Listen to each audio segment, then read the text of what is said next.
And it's to do with a certain member of Advance UK, Tommy Robinson. Now, you may be familiar with the arguments I've made in the past that Tommy Robinson's imprisonment in October 2024 was politically motivated.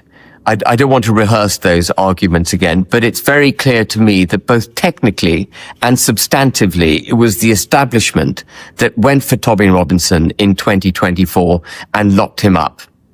What you may not be aware of is that in July 2024, when Tommy Robinson was seeking to leave the country, he was stopped at the border by British constabulary who cited Schedule 7 of the Terrorism Act 2000, an act of parliament brought in by Tony Blair, yes, the devil of British politics, which allows certain members of the constabulary citing terrorism law to stop people if they suspect them of being terrorists, even if they've got no grounds for suspicion.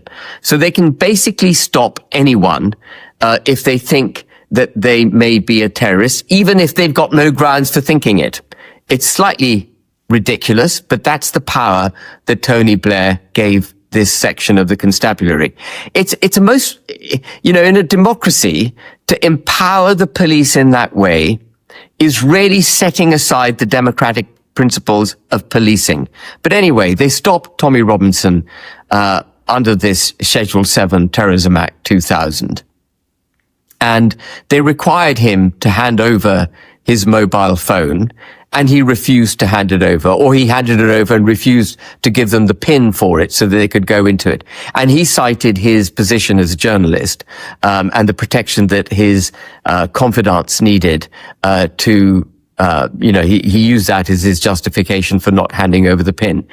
But whether or not Tommy Robinson was justified in his defense of not handing over his phone, it's utterly clear to me that aside from the fact that there should be no such thing as the Terrorism Act 2000, granting constabulary these draconian powers over British people, apart from the fact that that act should be repealed, something that an advanced UK government would do, it's clear to me that not only did the constabulary not have any suspicion of Tommy Robinson being a terrorist, not that they would have needed it under this act, but actually they would have known there's no chance of him being a terrorist.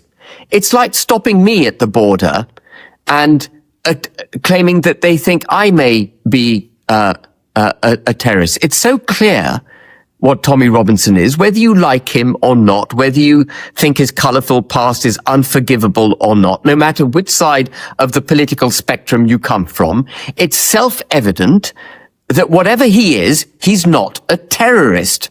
And the police would have known that.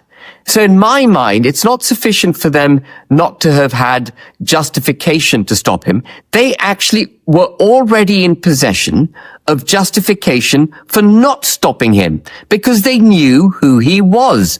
Just as they would know who I am, and I'm clearly not a terrorist. I don't pose any terrorist threat to this country. They knew he wasn't a terrorist. So this was an abuse of police power.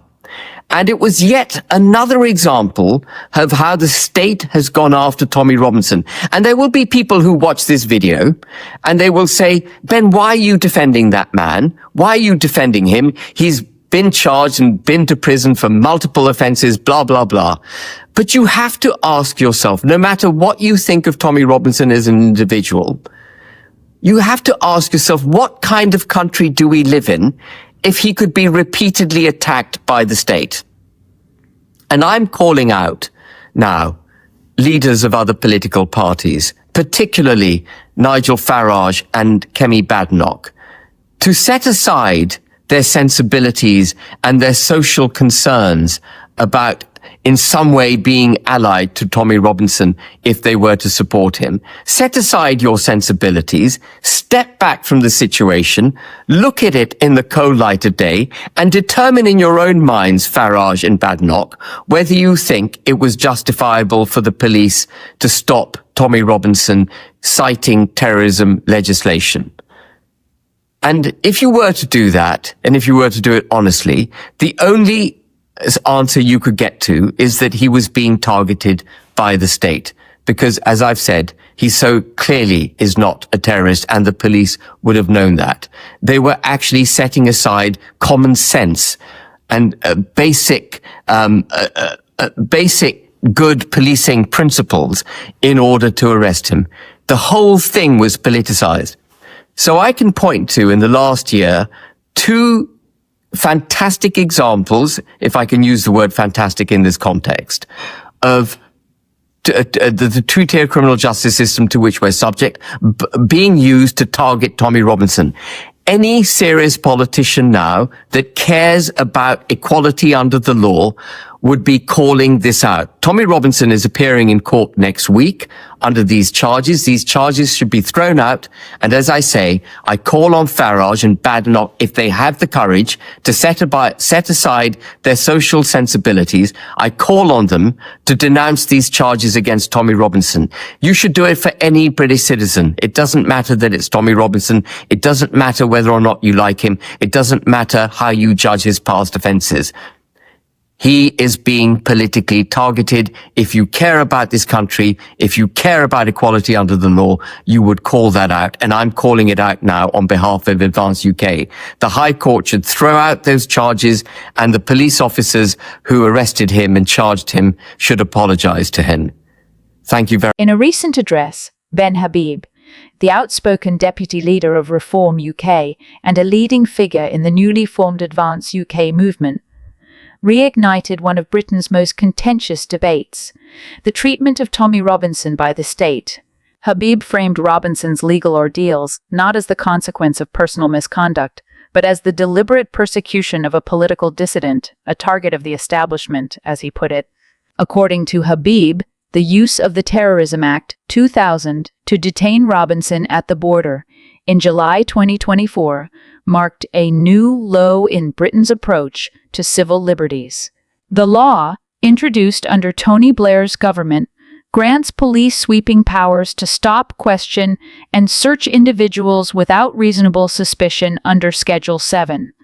Habib described the measure as a betrayal of democratic policing, a mechanism that, in his view, has been weaponized against political undesirables rather than actual extremists.